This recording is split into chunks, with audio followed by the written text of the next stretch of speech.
Have your windscreen washers stopped working? Maybe they're not coming out of one nozzle, or maybe both nozzles. It doesn't matter if you're using a Peugeot or any other car. Watch on to find out how you can fix this.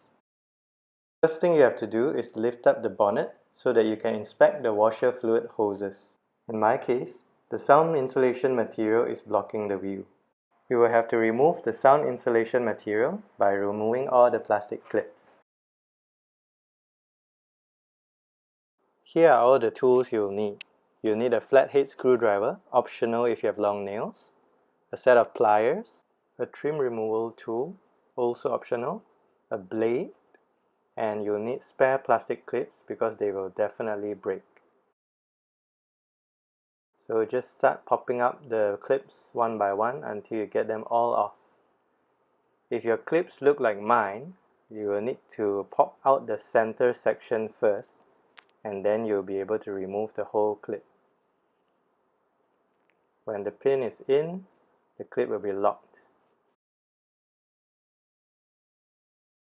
So just go ahead and remove all the clips.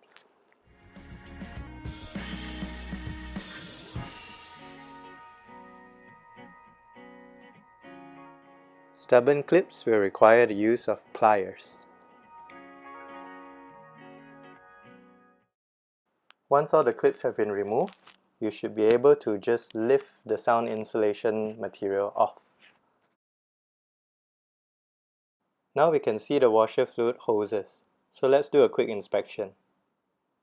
The hoses come out from here, and they're supposed to carry the washer fluid all the way to the washer nozzles. So it goes up through the bonnet, and you can see it joins up with the nozzles here. So in my case, the hose had already broken and I had removed it previously. So now what I need to do is to put in some new hoses to join it back together. This is a pack of replacement hoses and nozzles which you can buy online. It also comes with all the connectors you might need. We'll need to cut the hose to length, so just take it out and mock it up, see where it should go and how long it should be.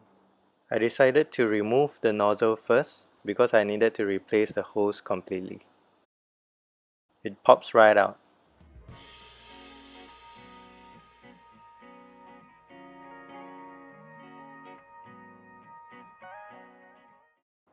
You might need to use a blade to cut the old hose so that you can remove it.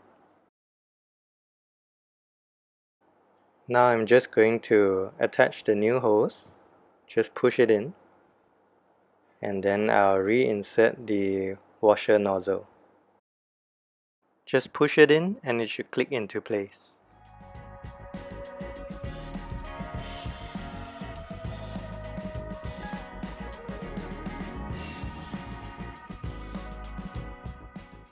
After measuring what you need, use the pliers to cut the new hose to length.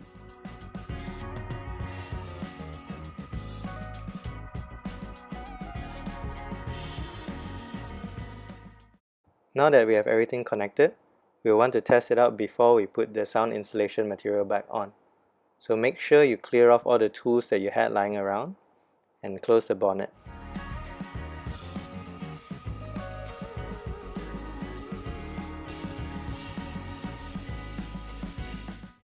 Check that the nozzles are spraying in the correct direction and readjust the nozzles if you need to. Check under the bonnet and make sure there are no leaks. If you're all good, we can put the sound insulation material back on. Remember to pick up all the broken tools and clips from the engine area. That's it. See you in the next video. Bye.